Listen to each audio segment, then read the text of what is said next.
Allahu Allahu Allahu Allah. Kebahagiaan dan kesengsaraan antum adalah tergantung hubungan antum sama Allah. Kapan antum jaga hubungan sama Allah, demi Allah kebahagiaan akan datang. Walaupun antum tinggal di sebuah gubuk yang kecil, walaupun antum cuma makan roti yang kering. Dan kapan antum durhaka dengan sang pencipta Allah, maka terjadilah hal-hal yang tidak diinginkan. Walaupun rumahnya besar, makanannya banyak, mobilnya mewah, penyakitan, punya masalah banyak, sesak dadanya. Itu sudah sunnatullah. Dan Allah mengatakan, walan tajida li sunnatillahi tabdila.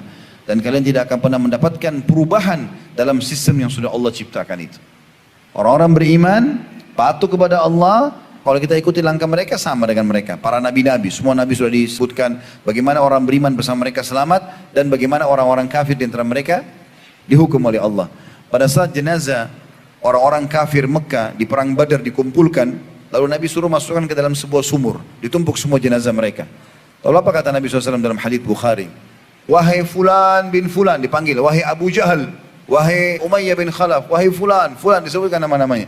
Apakah kalian sudah mendapatkan apa yang Tuhan kalian ancamkan buat kalian? Sesungguhnya, kata Nabi, aku telah mendapatkan apa yang Tuhanku janjikan untukku. Artinya, karena aku beriman, Allah berikan kemenangan. Kalian sekarang mati dalam keadaan kafir, pasti kalian sudah dapatkan juga ancaman neraka itu.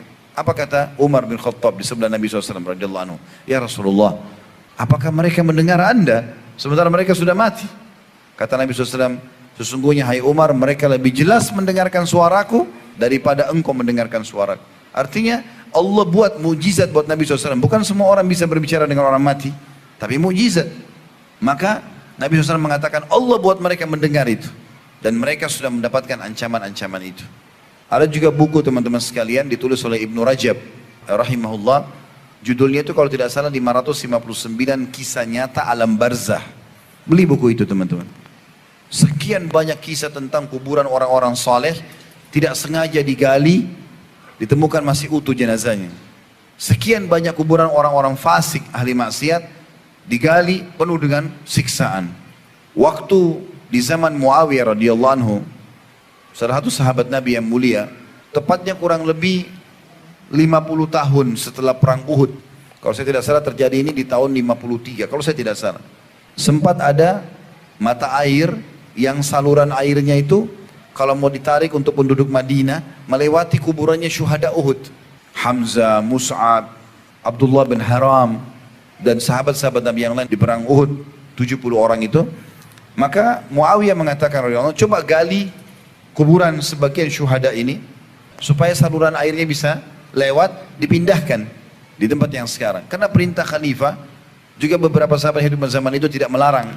Maka dilakukanlah. Subhanallah, di antara yang tergali adalah kuburannya sahabat yang mulia Hamzah, dan juga Abdullah bin Haram dan Amr bin Jamuh. 3 sahabat ini yang terutama yang kena galian kuburan itu. Maka mereka memberikan kesaksian dan dinukil oleh para ulama hadis tentang kisah ini, bahwasanya jenazah itu masih utuh dengan pakaiannya. Sampai Jabir bin Abdullah, ayahnya Abdullah bin Haram mati syahid di perang Uhud, mengatakan, aku melihat jenazah ayahku waktu dia perang Uhud 50 tahun yang lalu.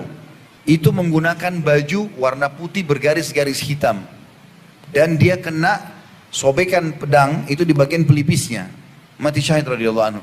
Maka dia bilang, saya lihat ayahku masih utuh bajunya, seperti baju baru dipakai, dan tangannya menutup pelipisnya pada saat dia meninggal. Kalau diangkat tangannya, darahnya ngucur. Itu kesaksian Jabir tentang ayahnya. Dan juga para sahabat yang hidup pada saat itu menyaksikan dengan mata kepala mereka sendiri, itu ternyata Hamzah masih utuh. Dan ada sahabat-sahabat yang mengenal Hamzah, karena baru 50 tahun, masih ada yang hidup pada saat itu. Dan mereka disebutkan dalam kisah-kisah ini, pada saat mau dicangkul, mau digali kembali kuburan, itu sempat cangkul menyentuh jempol kakinya Hamzah, dan ternyata mengeluarkan darah. Setelah 50 tahun lebih. Tidak mungkin apa yang disampaikan Allah dan Rasulnya salah. Orang-orang beriman yang sudah tersentuh secara keyakinan akan sangat percaya dengan itu. Ada seorang Arab Badui masuk Islam teman-teman di zaman Nabi SAW masih hidup. Tergopoh-gopoh dia lari ke Madinah. Masuk ke Madinah, cari mana Muhammad, mana yang namanya Muhammad. Ada utusan Allah di sini? Ada. Datang, ya Rasulullah, saya mau syahadat. Langsung syahadat. Orang-orang pada tanya, kenapa tiba-tiba kau syahadat? Kayak orang yang takut jangan sampai dia tidak sempat syahadat. Maka dia cerita, Dia bilang baru saja terjadi di padang pasir. Saya lagi mengembala domba saya, tiba-tiba ada seekor serigala yang mencuri satu domba saya. Karena dombanya besar, serigalanya lebih kecil dari domba tersebut, maka dia keberatan untuk menarik domba itu. Tapi domba ini masih hidup. Maka kata Badui ini, penggembala domba, saya pun mengejar serigala itu sambil memukulnya. Dan dia melepaskan domba saya masih hidup. Tiba-tiba serigala itu berbicara bahasa manusia. Kenapa kau mengambil rezeki yang sudah Allah tentukan untukku? Ini kisahnya dalam riwayat yang sahih. Maka berkata orang Badui ini, bagaimana bisa kau berbicara bahasa manusia? Kata serigala tersebut, apakah kau heran dengan aku bisa Allah mudahkan berbicara seperti ini? Sementara kau tidak merasa heran, di kota Madinah ada utusan Allah datang dan masih ada orang yang tidak mengikutinya. Maka gara-gara itu, dia meninggalkan gembalanya lalu pergi syahadat. Waktu Nabi SAW sampaikan, orang-orang pada terdiam. Apa kata Nabi SAW? Ketahuilah, aku, Abu Bakar dan Umar percaya itu. Artinya apa? Kalian harus percaya informasi ini. Kalau tidak percaya sudah, ini 3 orang ini pasti percaya. Maka orang semua, oh ini berarti kejadian nyata. Orang percaya ini adalah syahadat. Salah satu sahabat Abu Tamim Ad-Dari radhiyallahu anhu, itu seorang Nasrani. Dia pernah naik kapal. Ini sebab dia masuk Islam radhiyallahu anhu. Dalam riwayat Bukhari panjang lebar tentang kisah Dajjal. Mungkin 3-4 lembar atau lebih kisah tentang Tamim Ad-Dari radhiyallahu anhu.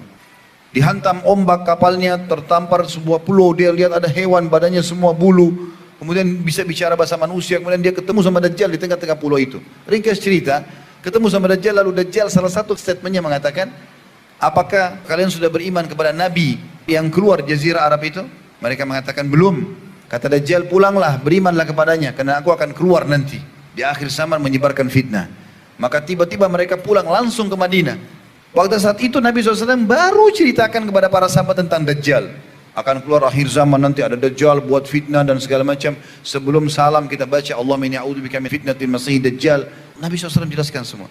Data Tamim dari syahadat. Ceritakan ya Rasulullah, saya masuk Islam gara-gara ini. Maka Nabi SAW mengatakan sebentar. Kumpul semua muslimin. Dengar, orang ini Allah pertemukan dengan Dajjal yang saya ceritakan. Maka Nabi SAW mengatakan subhanallah yang telah membenarkan apa yang disampaikan. Orang-orang yang beriman beruntunglah. Dia yakin dengan masalah itu. Ada seorang salafus saleh dari kalangan tabi'in dulu.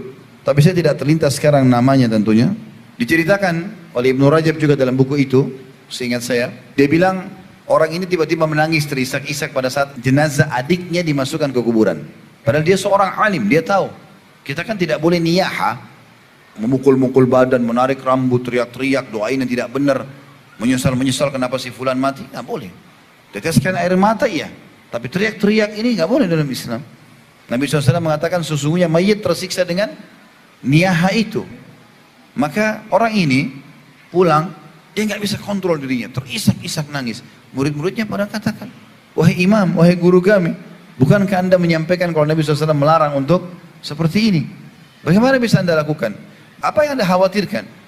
Maka kata dia, kisahnya demi Allah dia bilang, waktu kalian tadi ikut mengantar adik saya ke kuburan, kemudian kalian meninggalkan saya tertinggal sendiri dengan niat ingin mendoakan adik saya. Pada saat sudah tidak ada di kuburan kecuali saya sendiri, saya mendengarkan teriakan minta tolong dari dalam kuburan adik saya, dan saya kenal itu suara adik saya. Maka dia bilang saya pun menggali kuburan tersebut, tiba-tiba pada saat saya tiba di jenazahnya, saya temukan di atas dada adik saya, rantai besi yang masih menyala dengan api, merusak tubuhnya. Maka aku pun berusaha untuk menarik rantai tersebut dan lihat ini telapak tanganku. Semuanya jadi luka bakar. Maka aku pun menangis karena melihat bagaimana kondisi adikku yang sedang disiksa. Dan sekian banyak kisah berhubungan dengan masalah itu. Nabi SAW melewati kuburan, lalu mengatakan 2 penghuni kuburan ini sedang disiksa.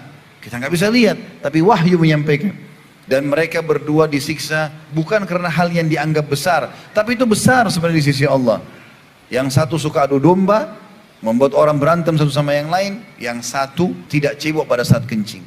Fenomena-fenomena ini teman-teman, fakta-fakta yang Allah Subhanahu Wa Taala dan Nabi Muhammad SAW sampaikan. Dan sekian banyak tentunya berita-berita seperti ini. فَبِأَيِّ آلَاءِ رَبِّكُمَا تُكَذِّبَانِ رب المشرقين ورب المغربين فبأي آلاء ربكما تكذبان. Mari kita sama-sama selalu follow dan juga tentu lakukan pada semua channel-channel dakwah yang baik yang menyebarkan agama Allah Subhanahu wa taala, karena hak itu kebenaran bila dijunjung tinggi dan dipertahankan tentu batil akan hilang. Namun kalau kita tidak bekerja sama dalam mendukung kebenaran, maka otomatis kebatilan akan merajalela.